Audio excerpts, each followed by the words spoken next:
have this recurring dream. And this is true, by the way. I'm not joking. I have this recurring dream that, out of all the radio stations I've worked at, I have this dream that I still work at 99.1. It's weird. Not KIIS, not in Dallas, not at Cola, but at 99.1. Why? I mean, you worked at a big market.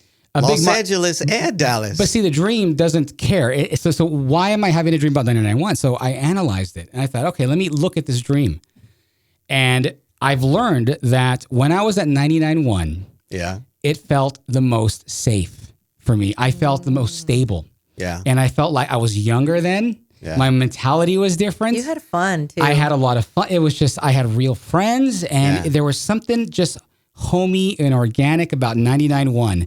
And at that station, I got to meet a lot of really talented people. And one of them sticks out because he had a couple outlets. It wasn't just radio, but it was the Los Angeles Lakers. And it was working with some of the greatest talents in the world. So before I even go any further, because I can go further, I want to give a warm welcome to Kid J. Thank you. First time in the studio. Thank you. I appreciate that. And I know why it felt that way. Why? Because that is one of the last radio stations that didn't really go super, super corporate. Yeah, you're right. It was just wholesome. Yeah. And, even when I was there and in charge, I try to keep some of that old school, wholesome feeling at that particular radio station.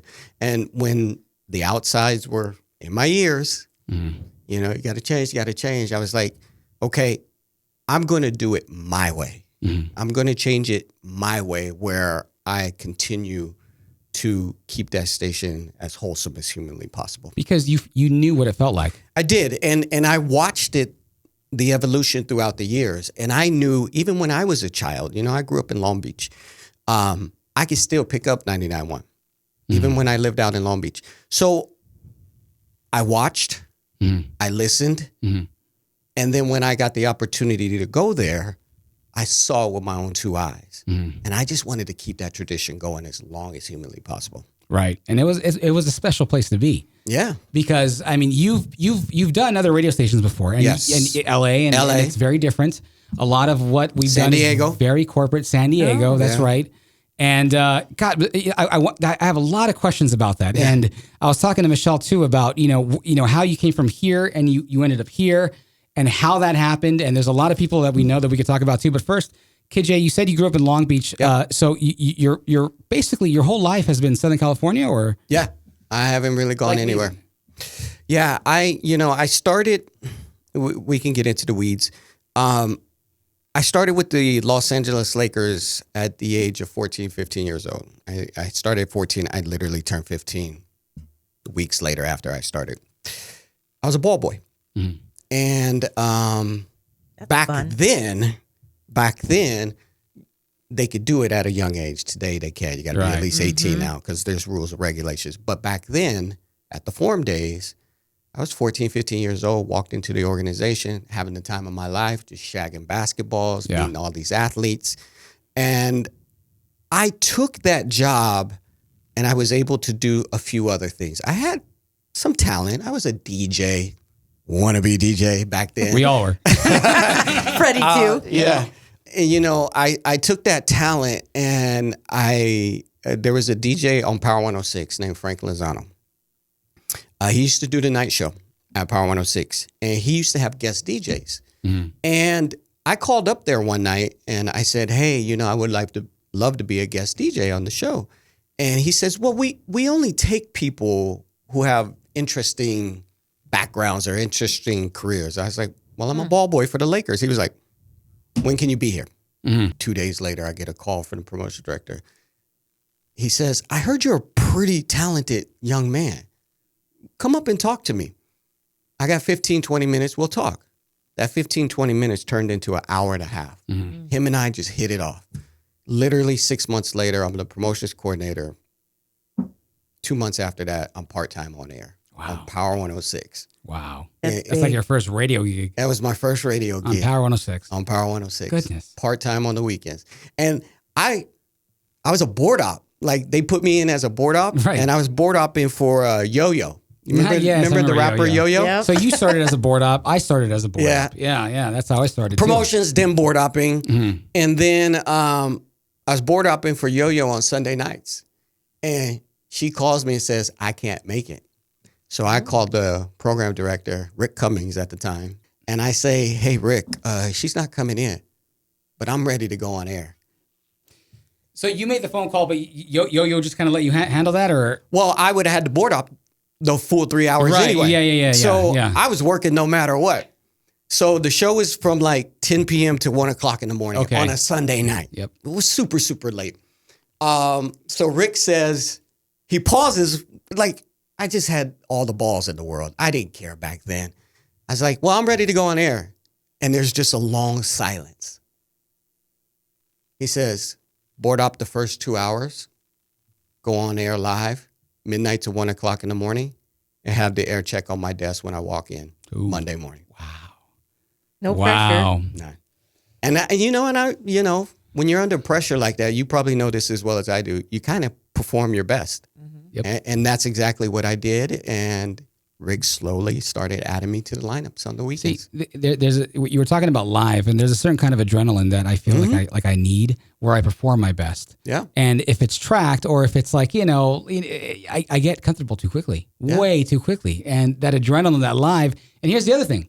My first on-air shift ever at 99.1 was a Sunday night from 10 p.m. to 1 a.m. Yeah. And the first song I talked into was TLC Red Light Special. There you go. It was live, and it was Sunday night. So that's how I got started in radio. And then that moved from Power 106, and then I got the music director. So what did Rick Cummings say about the air? Did he air check you? He air checked me. And what did he say? It wasn't that good. Why would it be? It's your first time. Yeah. Yeah, it wasn't that Were good. you still working for the Lakers at that time? I was. Okay. I was still doing the Lakers stuff at the same time I was doing Power 106. But Power 106, actually, I was doing combination of promotions, board op, on air, all at that radio station at one time, jack of all trades. And that's where I picked up so many skills, is being a jack of all trades. Yep. And, that's kind of what propelled me to where I was literally the last 10, 15 years is at the radio at 99.1 is because I picked up all those skill sets. I took what I learned at Power 106 and an opportunity presented itself in San Diego at Z90. And I went down there, became the music director, became the protege under Michelle Mercer, who was the PD at the time. It was a privately owned company back then, basically owned by the Mexican government. Close to the border. Yeah. The tower was on Mexico. Oh, okay. So, wow, that's different. So I worked there, became a protege for Michelle Mercer, and unfortunately, they had to sell the radio station. They sold to Clear Channel at that time, and they immediately said everybody's going to get blown out. So I was able to pack my bags, leave, come back home, picked up a job at DirecTV programming music channels for DirecTV. And that's when Jesse Duran called me. And Jesse says, hey, I can use somebody like you on the weekends. You available? I was like, I don't know, Jesse. Kind of burnt out. He's like, think about it. Calls me again maybe 2-3 months later. I can still use somebody like you on the weekends. I was like, well, can I do these particular shows? He says, you call your show. I was like, okay. So I did it, and I did part-time at 99.1 for, I don't know, maybe 5 years, maybe 6 years. And then when Jesse left, Rob Scorpio came in, and Rob says, wait a minute, are you the same guy from Power 106 back in the day? I was like, yeah, that's me. He's like, why the hell are you buried on a Sunday morning at 6 a.m.? And I was like, well, I've been busy. I've been DJing, trying to make a career for myself outside of the radio station. He was like, I can use your talent. And that's when radio sucked me back in. Yeah. It does that. Yeah, Scorpio sucked me back in. Ultimately, they moved ODM to mornings. That's when I got the music director position. And literally a year or two later, I was a PD.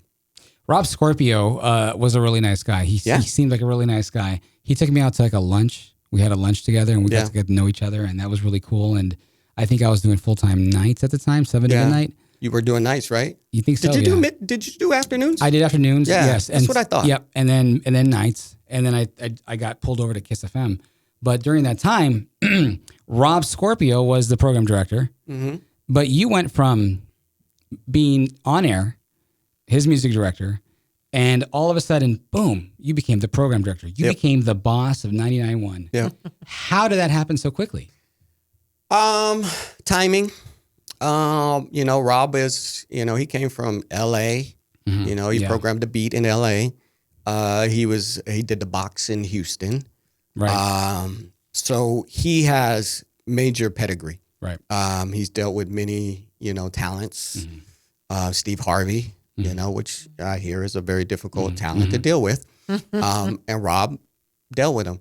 So it was a natural progression for Rob to be elevated pretty quickly as well. And that's exactly what happened. He became the senior VP over San Diego and Riverside at the time. Mm-hmm. But his office would have been San Diego because there's a ton of more talent down there than it is in Riverside. So when he got promoted to that position,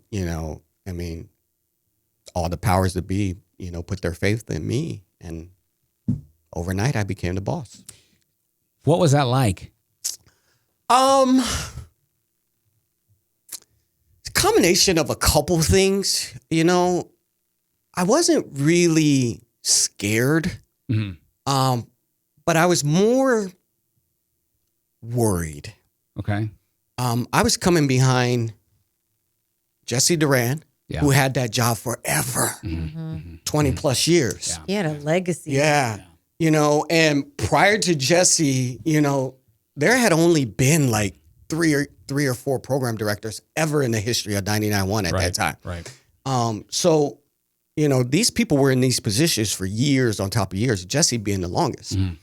And then you had Rob Scorpio, who was, he's done all those things I just mentioned. And then you have me. I have no PD experience. I was a music director. I'm a hustler. I work hard. And then they throw me into this position. So I was a little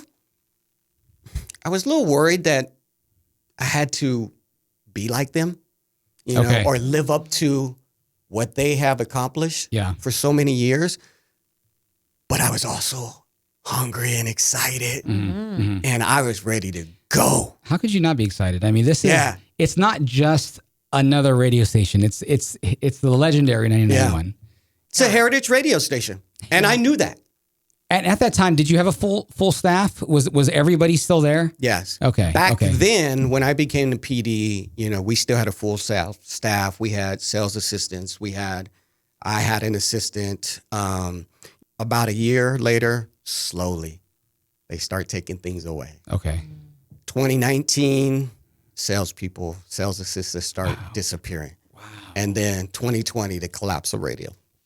You have these expectations of running the station. You have these ideas of what it could be. What did you learn right away about being a program director of a station like 99.1? What did you learn about that? I hate the sales department. I mean, that sounds so cliche. Why do you hate the sales department? But that's like a very, that's a very common thing in radio. Yeah. I mean, radio is 3 parts: programming, promotion, and sales. There was a dividing line. There was a serious dividing line between programming, promotions, and sales. And they just did things their way. And, the expectation was programming and promotions are going to do things their way. Trying to bring those two things together was a challenge. And I guess the blessing in disguise for me was I had a VP of sales at the time, not a general manager, but a VP of sales at the time. Him and I got together and we said, we got to do this. We got to do this. Because even during Rob Scorpio, and I'm sure it was like this with Jesse Duran. I never had the conversation with him. There was just friction. And I showed up to the sales meeting every single week. I talked in every single sales meeting, every single week. I talked about what we're doing in programming, what we're doing in promotions. And I kind of changed the narrative a little bit until he left. Then there's a new VP of sales. And then it's button heads again. And you're starting all over. Yeah. And then that VP of sales leaves. And it's another one. I think I went through 5 VPs of sales. Oh, Wow. no. From my time, 2016, to when I left in 2024. God. So you just left in 2024. I just left. Oh. I'm That was like yesterday. I'm probably Yeah. I'm 4 months removed, maybe 4 or 5 months removed. You were there a long Dang. time. I was. Yeah. You were longer there than Scorpio, right? Longer than Scorpio. Yeah. Nowhere close to Jesse, though. Here's what I want to know. What's it like dealing with the jocks as a program director? As one who was once a jock Yes. at the same station, but now you're the program director. What is that like? I think the blessing in disguise was I still was a jock while I was a PD. Okay. So, and I had no beef with anybody, Good. because I was the type of person I came, took care of business, and I left. I didn't get caught up in any BS, after, let's go hang out afterwards, let's go drink, a lot of that stuff happens and people say things that, they shouldn't be saying, and you just create some sort of rep. I did none of that. I did none of that. And I stayed friends with everybody. And I think that helped me. ODM was a jock there many, many, many years, but we had such a great relationship. Evelyn, she's queen of the IE, I literally was just texting her just the other day. That's the type of relationship, we had, and it worked well for me. I didn't have any issues whatsoever. Part-timers too? Everything was good? Part-timers as well. Nice. What was I like to work with as a jock? Yeah, let me know that. Did he ever show up to work on time? Inquiring minds want to know. I never oversaw him. So I wasn't actually in the building. Yeah. I give him such a hard time. It was said one day, and I kind of took this the wrong way when I first heard it, but then I took it like, wait a minute, that's like a compliment. And it was, people go to 99.1 to learn how to become a personality, a jock. And it's just a stepping stone to somewhere else. Yeah. I think I counted at one point, I had created is probably a bad word, but mentored 7 different personalities that were part-time, that started as part-time, no on-air experience whatsoever, that ended up going to different places, morning show. I mean, Ruby's in LA on the morning show, people in different parts of the country, And somebody said to me, it was a personality in San Francisco. She said, I hear you're the program director to come to get to somewhere else. And I took that like... That's a good reputation to have. Well, when I first heard it, I was like, that kind of sucks. Because... they come and leave. They come and bounce. Yeah. They come, they learn everything from me, and then they take off. That's not a bad thing. But then I had to think about it some more, and I said to myself, wait a minute, that's actually a compliment. Yeah. And if people are talking about me out in the industry, that in iHeart Media, this is the spot to come to, that's good. And that's going to keep me a job for a long time. So. Nice. I liked 99.1 when you worked there. I think we all didn't like it when I worked there? Well, of course, but it's such a local station, and I mean local to us, like it was hometown, it was more in local. the streets a lot. Yeah, a lot of. And I tried to really keep some of that, and then 2020 hit. I like, well, that hit everyone, I think. 2020 hit, and radio changed. iHeart changed.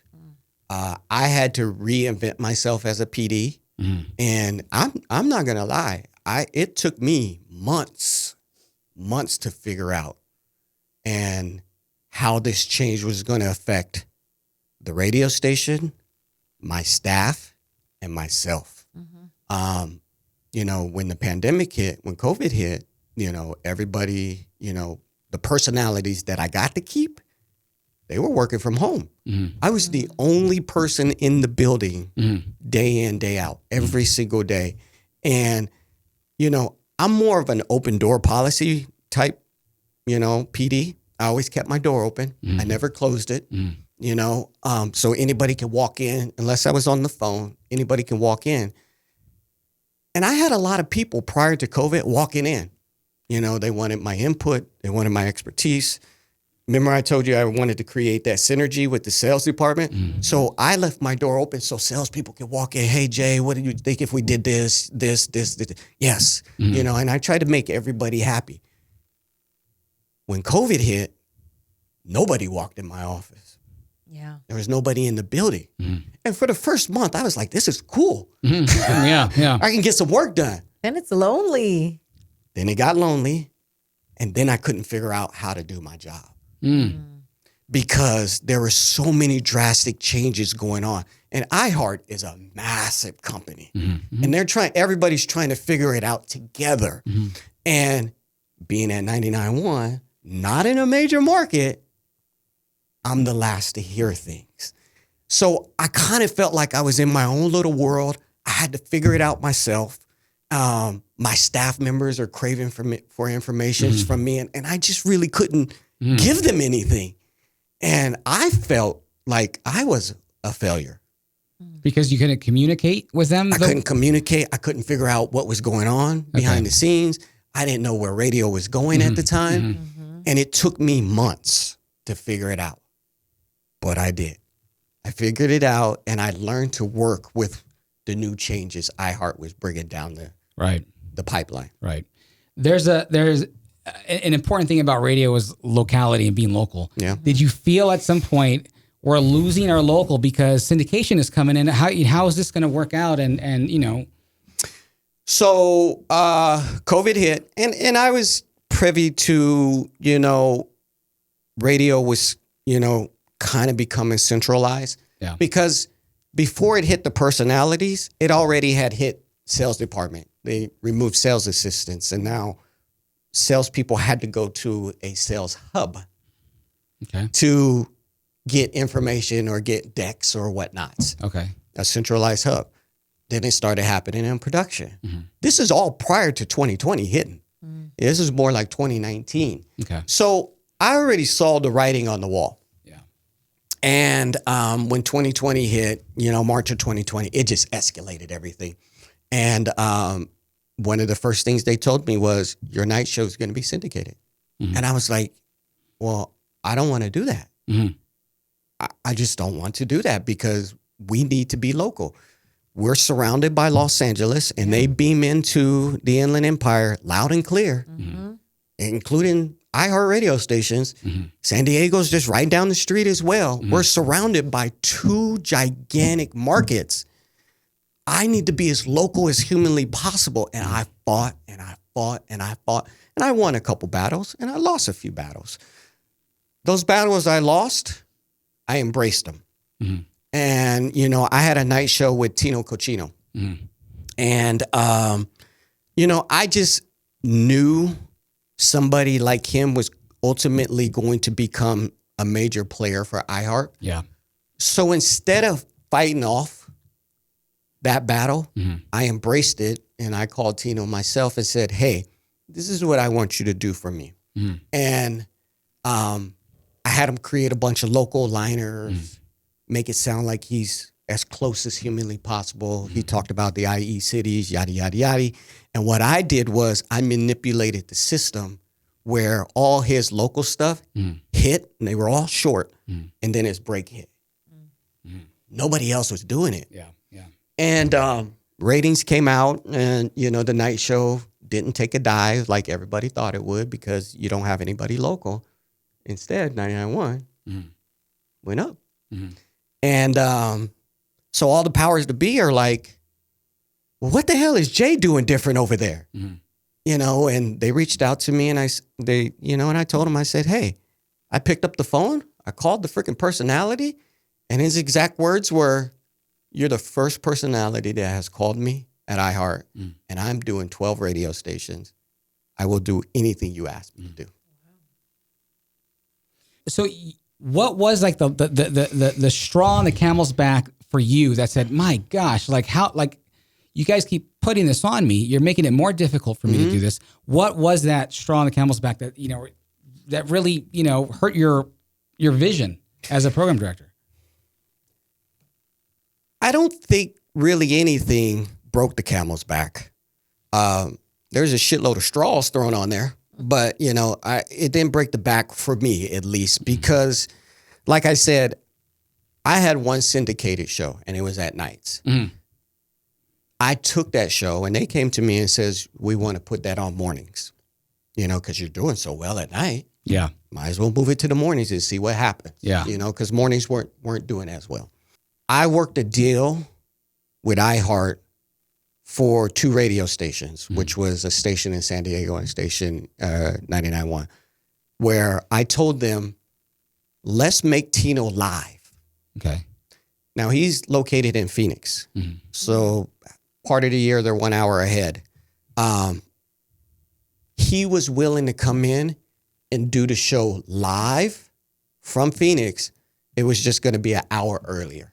Okay. So everything was going to be local. Yeah. All the research we did was local. I was able to get a board op put in there. That board op, his job was submitting information to Tino, local information, what's going on.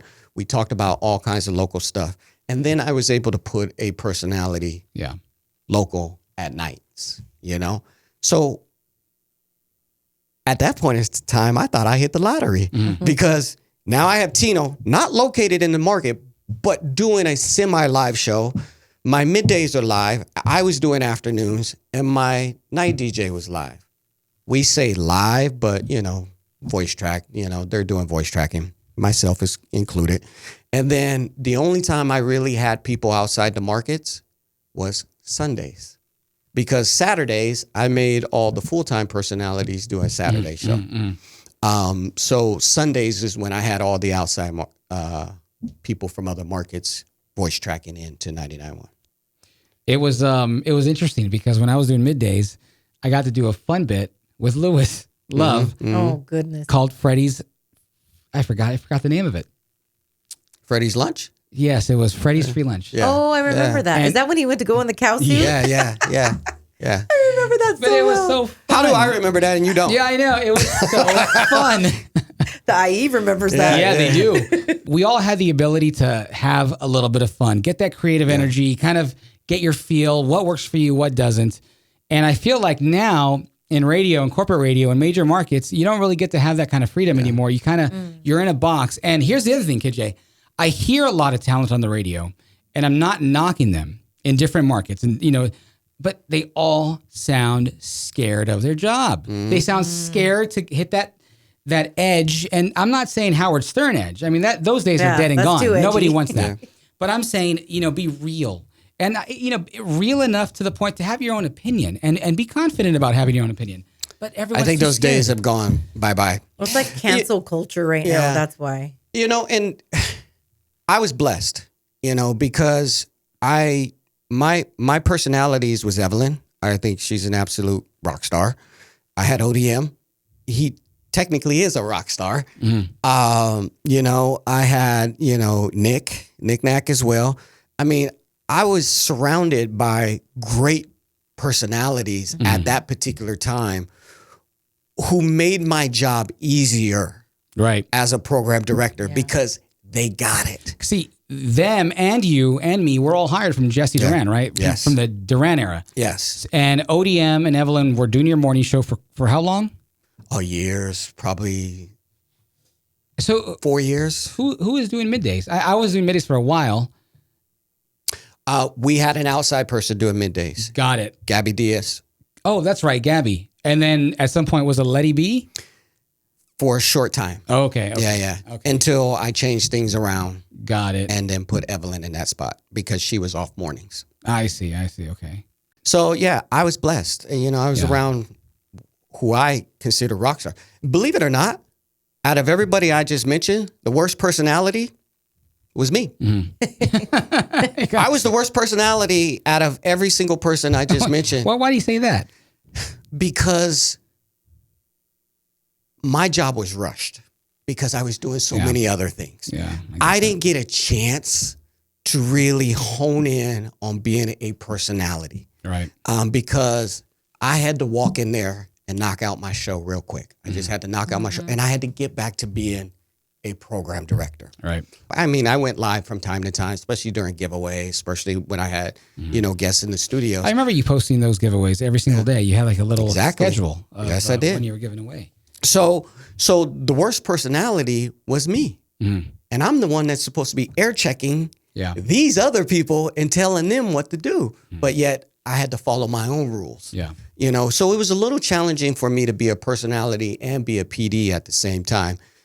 I made it work. The ratings didn't really slip that much, and it's like ratings is like a roller coaster anyway. Right. You go up, you go down, you go up, you go down. I mean, a lot of it nowadays is based on just solely the music in general, right? It's just the music and where's the music at, and I believe the PPM system is the stupidest system on planet Earth. So aren't they updating that PPM system in some way? They need to go bye-bye. Yeah, completely, huh? They need to go bye-bye. There's got to be a different technology that's able to pick up everybody's called device. Yeah. I said for years, how the hell can they not put an encoder inside this cell phone so no matter where you go, whatever you're listening to, you get true ratings, as opposed to the PPM system where they send everybody a meter or a little pager or something, and they send it to a family of 5 or 6, and one person carries all 5, 6 meters while they're driving to work or whatnot.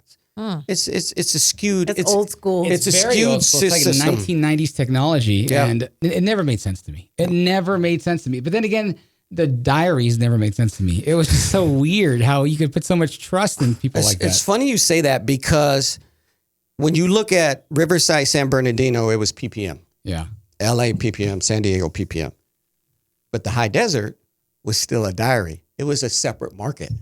It was called Victor Valley. Okay. 99.1 is number 1 up there. Not even close. I mean, 10-11 share, and the closest person to us was a 3. So I actually look forward to when those ratings came out. They only came out twice a year. And receiving all the diaries from up in that market and actually reading what people really had to say about the radio station. It was intriguing for me. And I just said to myself, God, I wish they just would throw away this damn PPM and just make everything diary again. What did they say? Like, what were some of the comments? Well, this is my favorite radio station, but I don't like this. Or, I don't like this feature.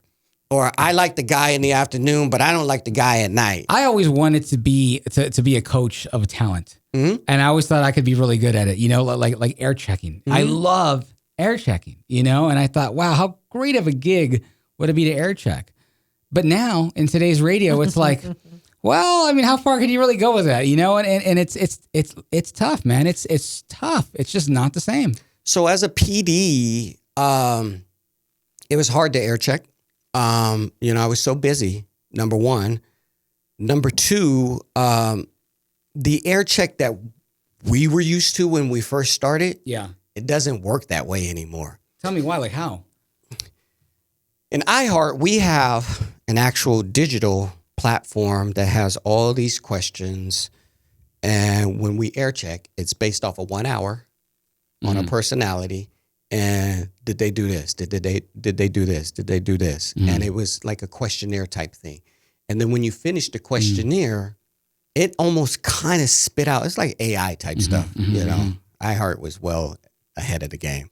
It spit out, these are the things you should talk to your personality about. So they already have their prerequisite. They already have an idea of what they want, how they want to cookie cut their talents. And that was across the country. Yeah, that's awful. That was across the country. That's what you were saying, that they don't have their own personality because they're told how they're supposed to act. And therein lies the problem. When you have a radio station like 99.1 that's so local, and you have to be so local, it's kind of hard to tell my personalities, my jocks, you have to do this because LA's doing it, San Diego's doing it, everybody across the country's doing it. Their comeback to me is, but Jay, you tell us the first thing should be local. Like when I had jock meetings, and every single personality, if you ever have them here, ask them what the first thing I say in every single jock meeting is: bold letters, local, local, local. So it's hard to tell them this is what iHeart's telling us we should be like. Yeah. But yet I'm over here telling them this. Yeah. So it was hard to merge the two. And, that basically started in 2020. There's a lot of things that have changed over the years and have, made radio better and made radio worse. And I think one of the things about, hearing these jocks is, they just all sound so, in my humble opinion, amateur and basic and boring and vanilla. How does that help radio? Because you look at these surveys today, right? In our AI era, and the question is, what is the one thing that radio needs to improve on, or what is the one thing radio is missing besides the music? And it's like, well, I used to listen because I used to love this guy's show, this personality, and they have no one to go to.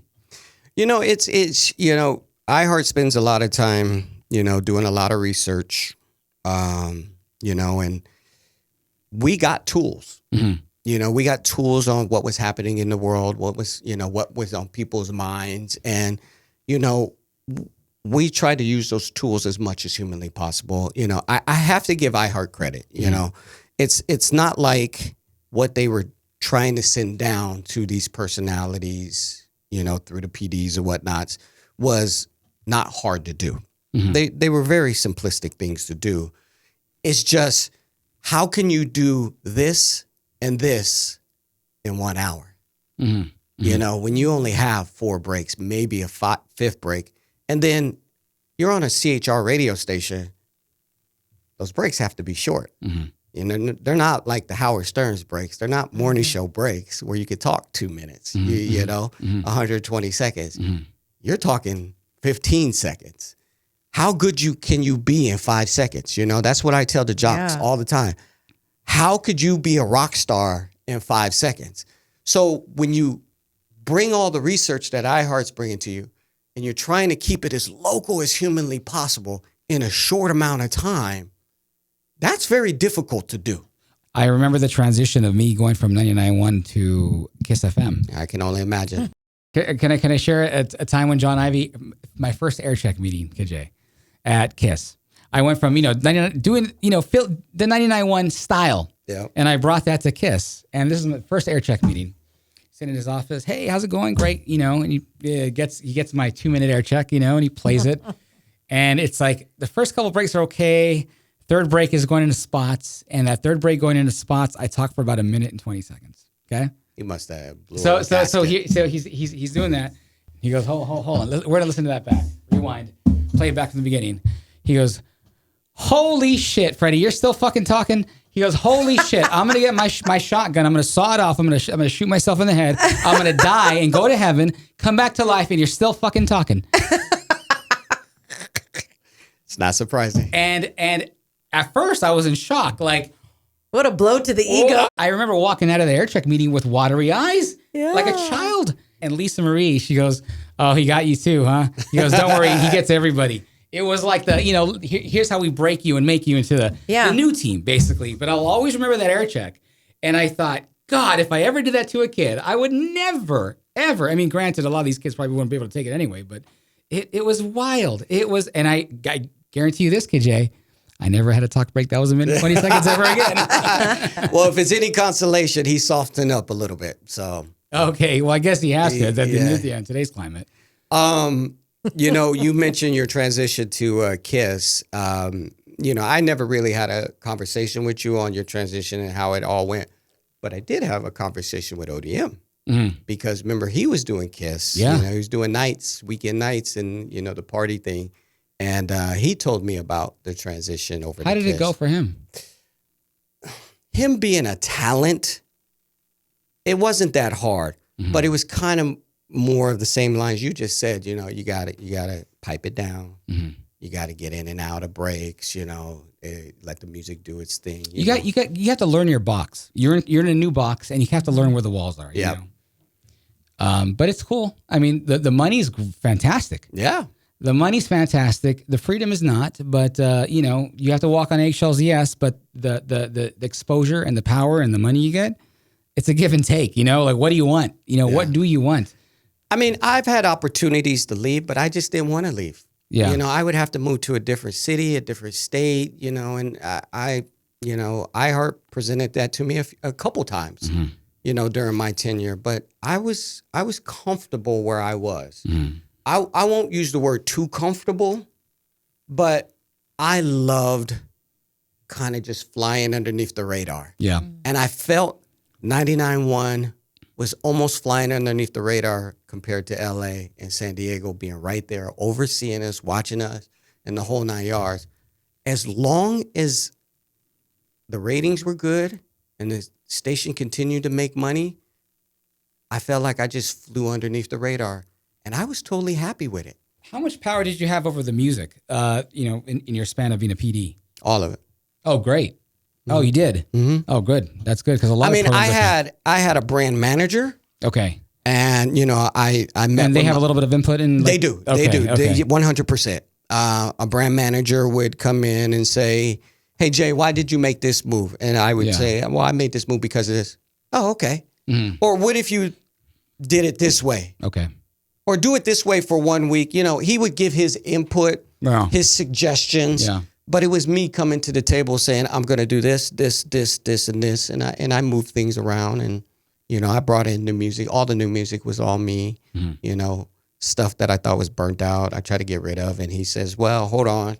Research across the country says it's not burnt out yet. Why don't you put it back in? But put it in this category. Data. And I became an expert in reading the data, especially the music. So it wasn't the same 5 songs every hour, how it is sometimes now. All of radio. You got 5 songs. You got 5 powers, and you're gonna just bang the shit out of those 5 powers, and then everything else is intertwined in between those powers. So, and I ran a tight ship, and because I ran a tight ship is the reason why they had a lot of trust in me. Okay. And, and they kind of left me alone, and said, well, he's got it. We don't have to worry about him, because we could see ratings are still pretty damn good. Radio station's still making money. So, we're good.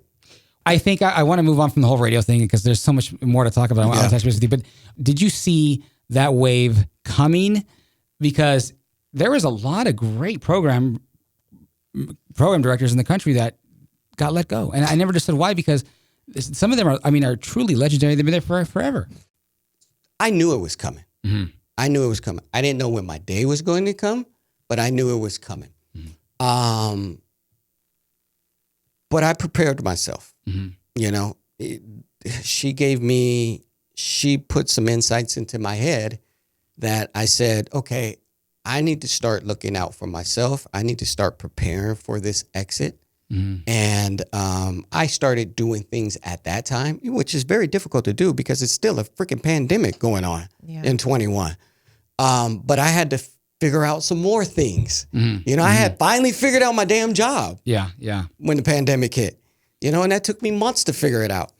And then I get hit with that kind of information, like, you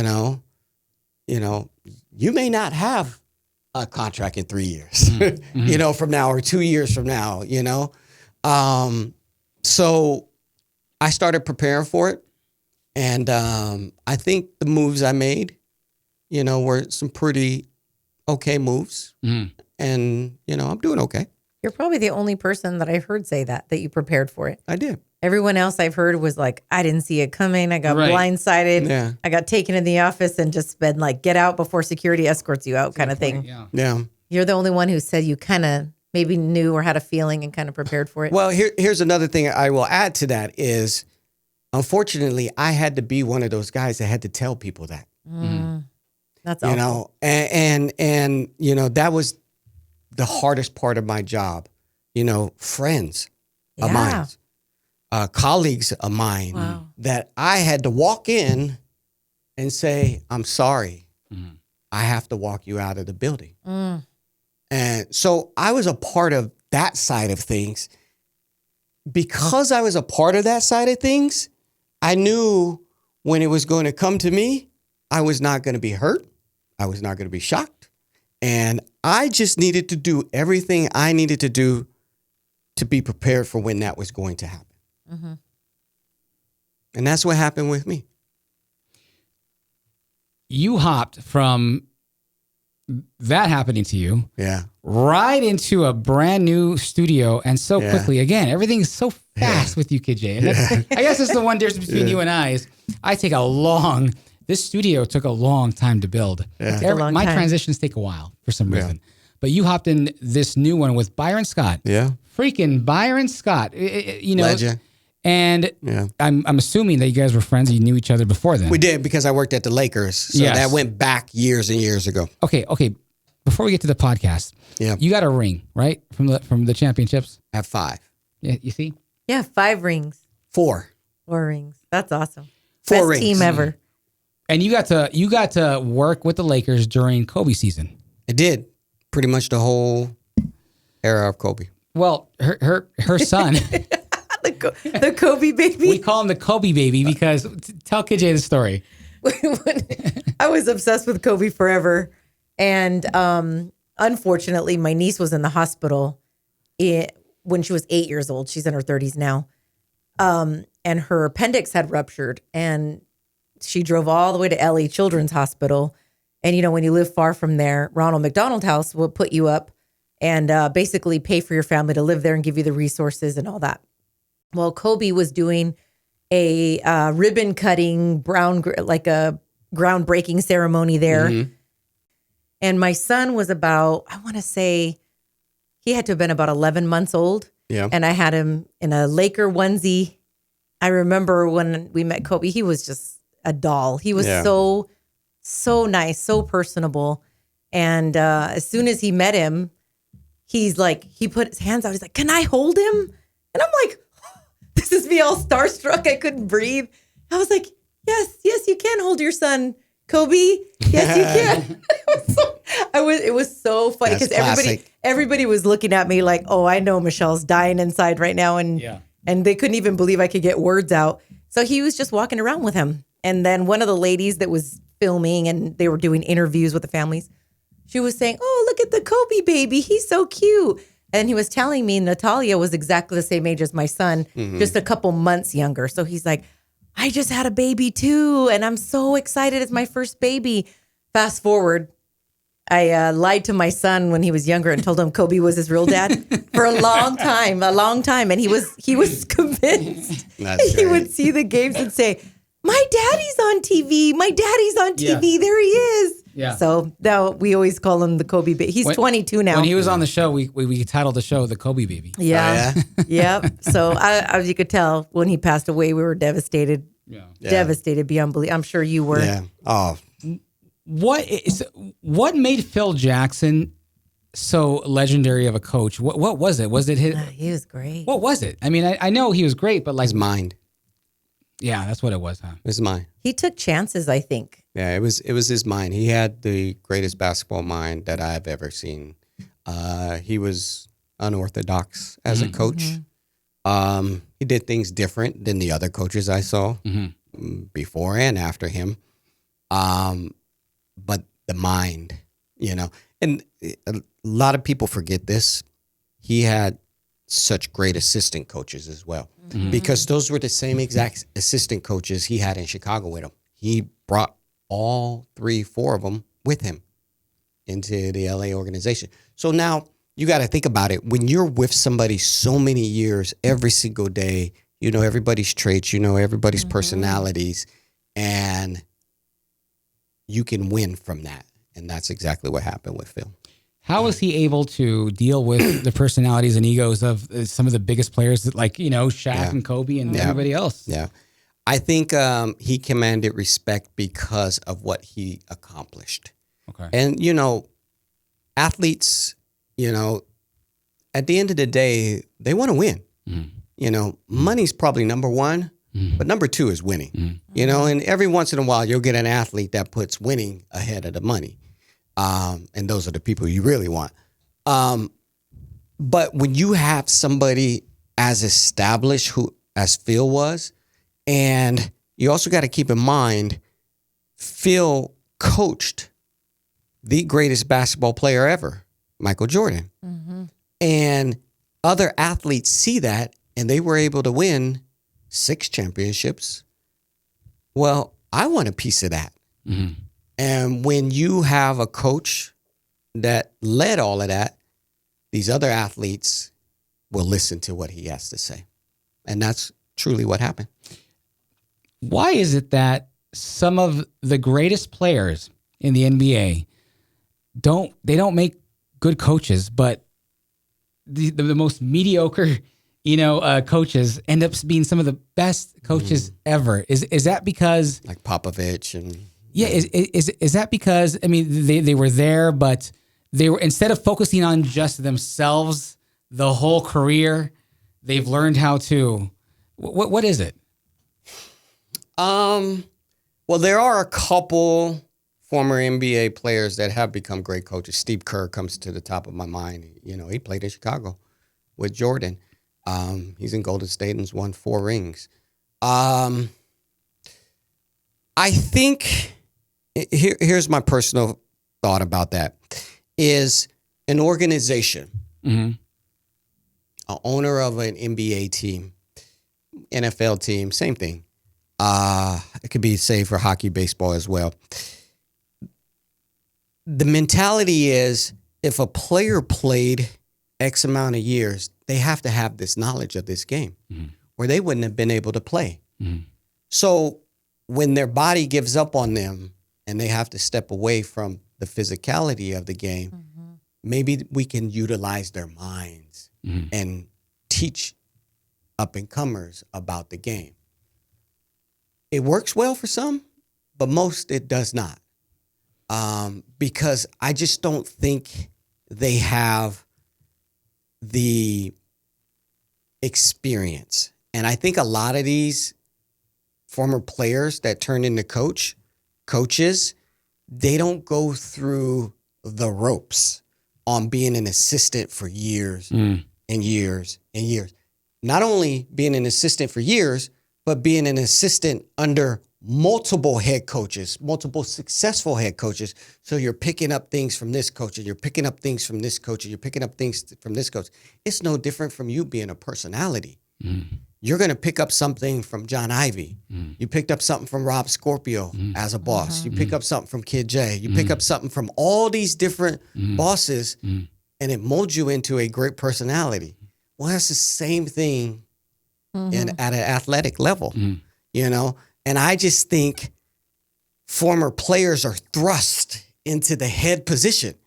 And, Byron Scott told me something one day. He said, when he became a coach, one of the hardest things that he had to deal with is he's in charge of everybody. Everybody.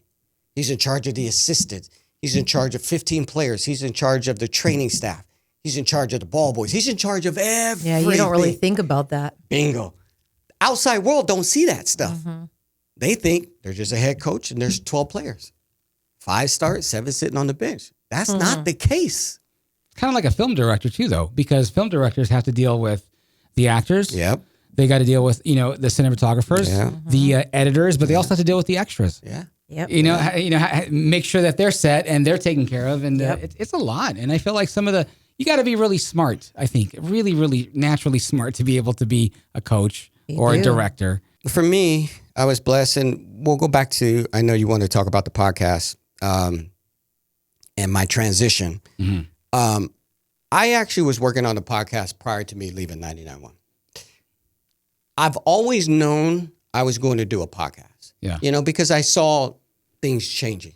I saw things shifting. I really saw a podcast really starting to do this. As radio was, doing this. And the podcast just came out of nowhere and exploded, especially when the pandemic hit. So I just said to myself, I didn't want to do music. I freaking talk music every single day. Why would I want to do a music podcast? I don't have the time or the resources to try to wrangle in artists. So I didn't want to go that route. So I said, what do I know best after that? Sports. Where did I work at for so many years? the Los Angeles Lakers. So, you know, when I hooked up with the CTG Sports, you know, I've known him for years. You know, I said to him, like, hey, you know, if we can get a former athlete, would this work? And, you know, my timing just happened to be right. Mm-hmm. And, you know, Byron kind of fell into the lap. Did you already have Byron in mind or did No. Okay, no, Byron was not my first choice. Who was your first choice? I actually talked to another former Laker prior to Byron, but he told me it's not a no, but I'm just too busy right now. Yeah. Let's reshelve it. Mm-hmm. Well, guess what? It got reshelved for a whole year before I ran into Byron. Mm. And then I ran into Byron and I said, hey, you know, I know this guy. He's doing a podcast. Byron was doing a podcast that he just got out of because it fell apart, you know. Whatever reasons. And I said, well, would you be interested in doing another one? And he's like, I don't know. Mm-hmm. And then we talked again. I said, talk to the producer of this show. So they went and talked sidebar and they said, let's do this. And he says, it's not going to be right unless we bring Jay in as a host. Mm-hmm. And that's the way it happened. So I was working on it prior to my exit of 99.1. It's funny. The day I exit, the next day, I did a photo shoot. Yeah. Like it was already That's planned. how it works sometimes. Yeah. You know, the next day I did a photo shoot for the podcast, and we recorded literally a week after that, our first show. It only takes a couple seconds to realize how great you guys both are. And Byron Scott, man, he just has that natural. He belongs on a podcast. Yeah. You know, it's funny. You know, we did a crossover show earlier today with our football counterparts, and the host, you know, she actually said that. She's like, how the hell your guys' synergy? Mm-hmm. I mean, just rapidly, you know, right from the jump. Mm-hmm. What do you love about the podcast as opposed to being on radio? I work once a week. That's always a plus. Yeah. He's like, I'm not working nights from 7 to 1 in the morning. No. I go in at 7 a.m. and I leave at 6, 7 p.m. at night. Okay. You know, my girlfriend will attest to that, you know, so. Long day still, but. Yeah. So it's like one long day. You just do everything.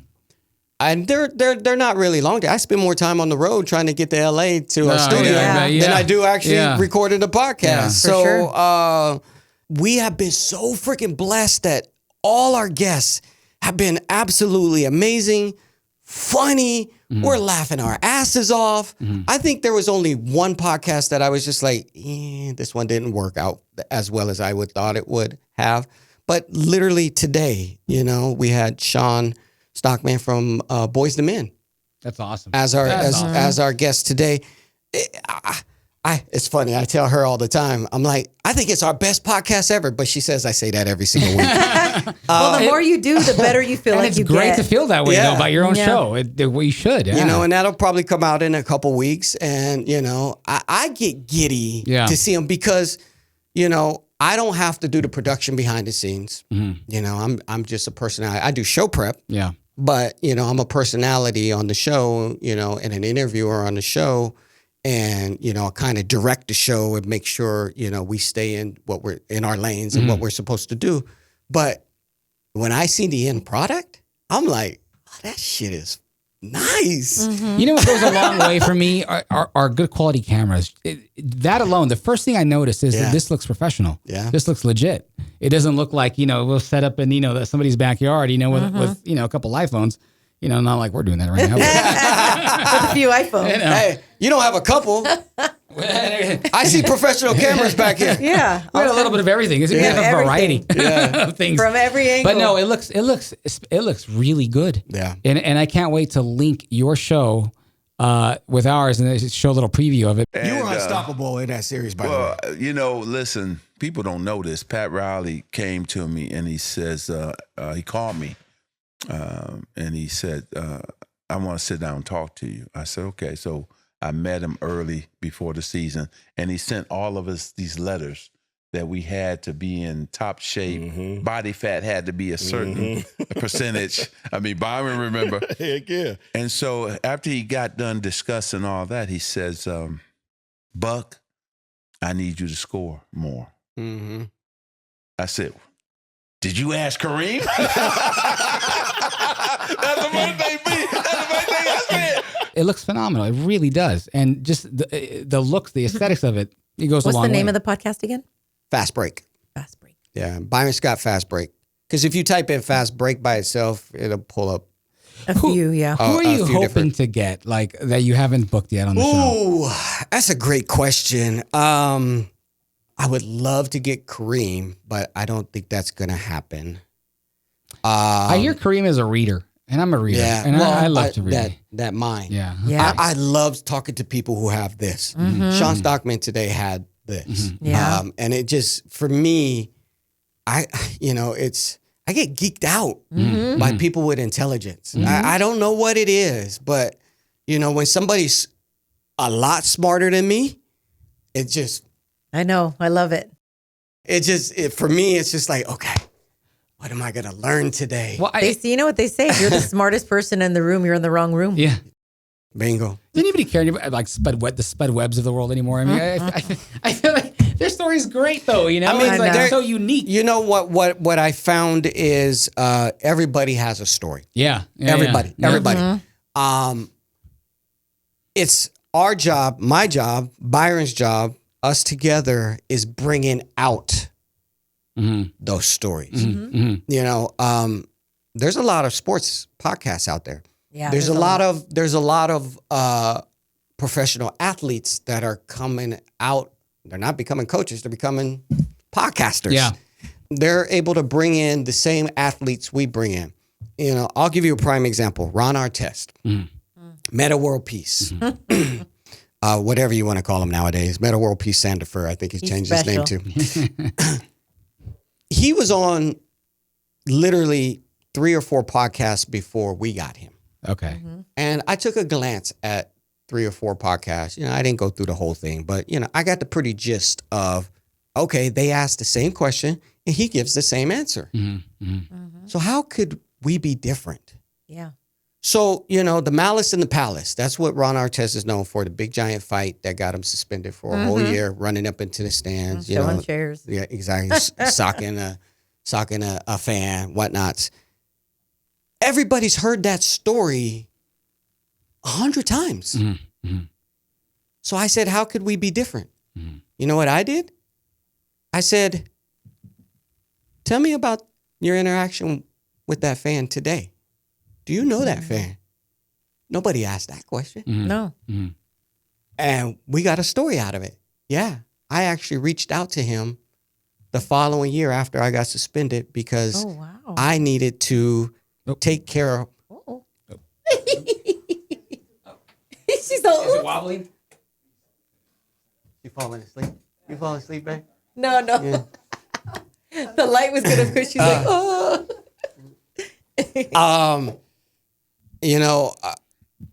I asked the question, do you know? Yeah. That fan. He's like, yeah. I had to exercise my demons, or it was just going to eat me alive. That's good. He did Making peace. That's really good. Meta world peace. Yeah. So it's things like that. Yeah. So, I'll do my research when we have somebody coming in, I do standard Wikipedia, I do, IMDb if it's a, entertainer. Artists are easy because that's my forte. I've been doing it for my whole damn life. And athletes, I'll go and see if there's other podcasts and I see the type of answers they've given to specific questions. And I take that question and I flip it and do it a different way to get a different response. And because of that, I think our podcast is something special. And it's different than the other basketball podcasts you see out there. And a lot of them are just athletes. Yeah. And we're not doing just athletes, and I had to learn how to, ask these questions to, actors. Comedians, Anthony Anderson, our 3rd episode. I like that part. That's probably your best part. You get to pick the guests and you get to ask what you want to ask. Yeah. Is Byron Scott as cool in person as he seems on the show? Yeah. He seems like a really down-to-earth dude. He is. He's amazing. Yeah. He's amazing. He's becoming, one of my best friends. I've known him for forever, but, there was many years that I never talked to him, never had communication with him. But today, we're together, at least once a week. Yeah. Sometimes a couple times a week. And, we flow just like, awesome. It's so easy. You were a kid at the Great Western Forum. Yeah. And in my eyes, I think that is the best arena that Southern California has to this very day. Even though it's old. I still think that there's something special about them. And I've been to the brand new Intuit Dome, and that's nice too. And your cash there is no good. Sure, cash don't work there. Nothing there. Nope. But I think that there's something special about the Forum, and I'm glad they've kept it the way it is. It's nice. Granted, it's concerts now, but even for concerts, I think they pull it off. I mean, it's legendary, and the legend of the Forum Club. That's legendary. I mean, if anybody was anybody back in the day, they walked through the Forum Club, and you and I, being in the industry we were in, we walk through the Forum Club now before a concert, and you just gotta turn and just do a full 360 and say, "Oh my God, Prince walked through here. Yeah. Michael Jackson walked through here. Yeah. They're just legends on top of legends. Sting, Guns N' Roses, you name it. Everybody's gone through there. Yeah. If those walls could talk. Yeah. You know what I'm saying? That's just something special. Man, KJ, I feel like I'm missing something here because there's so much there's so much we talked about, and I spent a lot of time on the radio, but tell us a story, I guess, just one story before we, I guess, begin to wrap this up, what it was like or a moment you had while working with the Lakers. First off, I'm blessed. I'm going to start right there. I've had some of the best jobs in the world. And Lakers being one of them. I remember we won the championship in 2001, 2002 maybe. We beat Philadelphia in the championship, the 76ers. And I don't know if your camera can see, but I have a scar right above my eye. Yeah. I have a scar. So this is what happened. I had a bloody nightmare. Oh, no. Bloody night. We won the championship. As I'm walking off the court to go back into the locker room, Shaq tells me, grab me some champagne bottles because he had to do an interview after we just won the championship. So I grabbed 2 champagne bottles and I'm holding it. And I'm waiting for Shaq to come into the locker room. He comes in, they start spraying him, just big giant celebration. Yeah. And, and I'm standing like in front of him as he beeline straight into, and I hand him the bottle, both bottles. And he picks both bottles up in the air and he's getting sprayed more. Sprayed so much that he dropped the bottle. And guess who was standing right underneath him? Oh, no. Well, he's probably higher than the ceiling. Now, I'm 5'9". He's 7'2". But when he raises his hand, how far up is that like bottle? 8 feet. It's a different atmosphere up there. Oh, no. And that bottle came down, beeline right here. Story. It beelined right here to my eye. And it was just one of those things where it hit me and I went black. Ugh. And then it just it's one of those moments where I went like this. And then I fell to the ground. I went to the ground because, it's kind of like, what, that just happened to me? Yeah. And I did one of these numbers. And look. Oh. And it just shot out of the blood just shooting out of my eye. Did he feel so bad? He didn't even know he did it. Oh, no.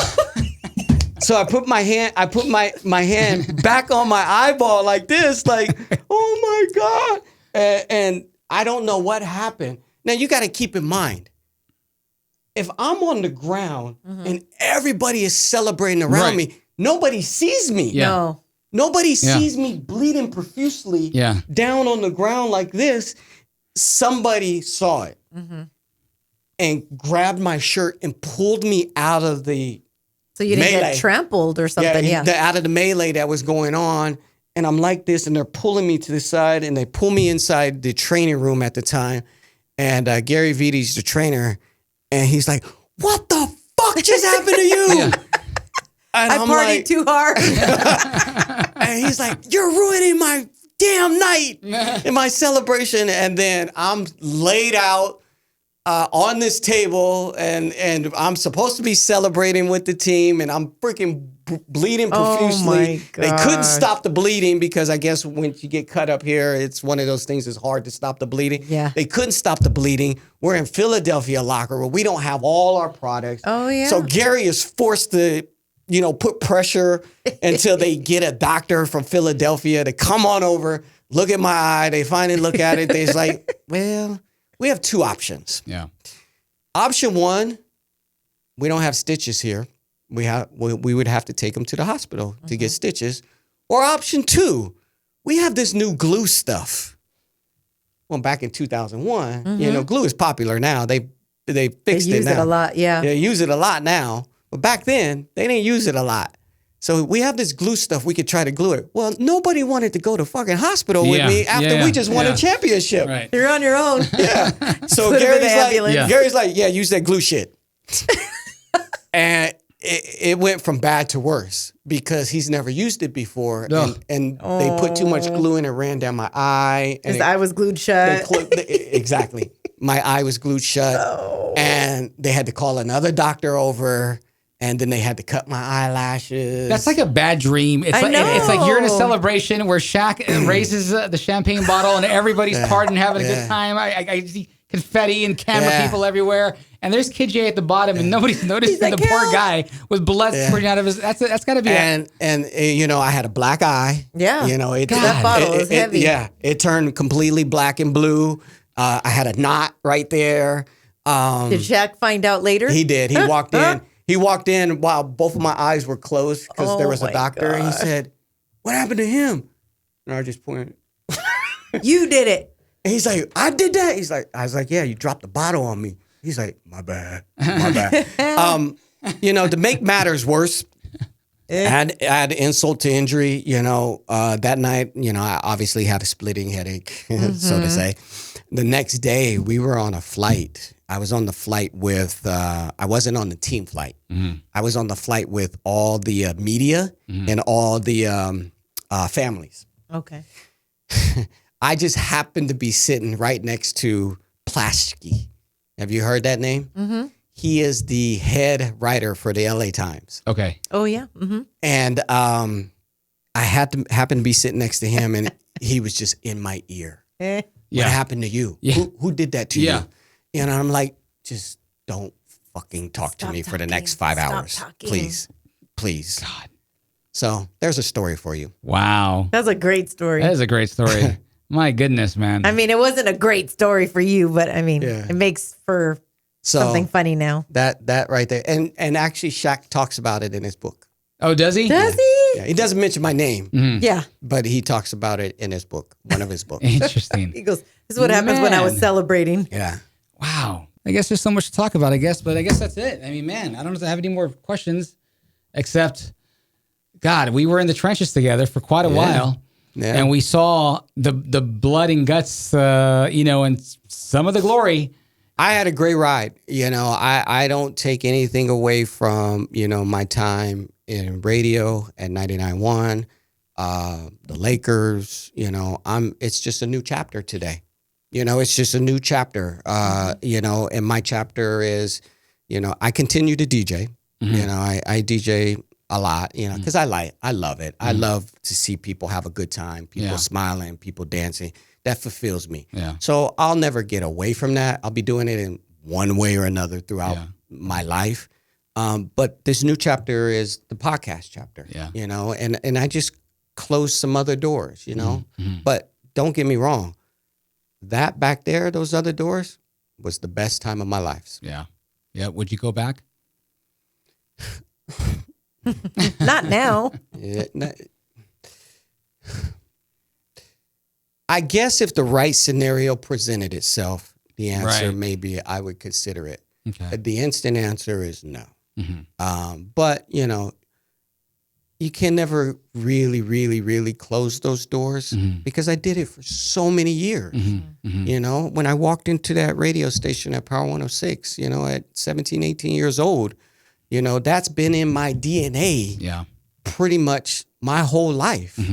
You know, so, you know, even though those doors are closed and I've already closed the chapter, you know, you can read a book again. And it's also the people that you still talk to. I'm sure that the people that are in your life, and you know, granted, you know, things could change for them, and you guys can find a platform somewhere down the line that you guys can mutually benefit off from, and you know, or just have some kind of friendship, and that's it. You know, whatever the case may be. But I still talk to my personalities today. That's awesome. I still talk to the record labels today, but I have closed those chapters and I've moved on to something that I really enjoy. That's awesome. Yeah. And we're making it successful. You know, of course we can continue to grow, continue to climb, and you know, make it something very special. But that journey to get there and push for that is what's driving me today. Good. Well, KJ, this is why I wanted to extend the invite to come to the podcast, because I feel like you and I have had kind of, you know, work together. Yeah. But I feel like there's so much more that, you know, later on in the future that can be done, that we can do. So. Absolutely. Cool. All right. Everything else, that's it. KJ, man, it's been a pleasure, man. Yeah. And we finally got to be in the same studio at the same time. You were never in the same studio before, you're right. We're in the same building. Yeah, exactly. Well, ladies and gentlemen, KJ. Thank you. Thank you for coming, man. Appreciate it. Appreciate it. Thank you. That's a wrap. That's it. Yeah.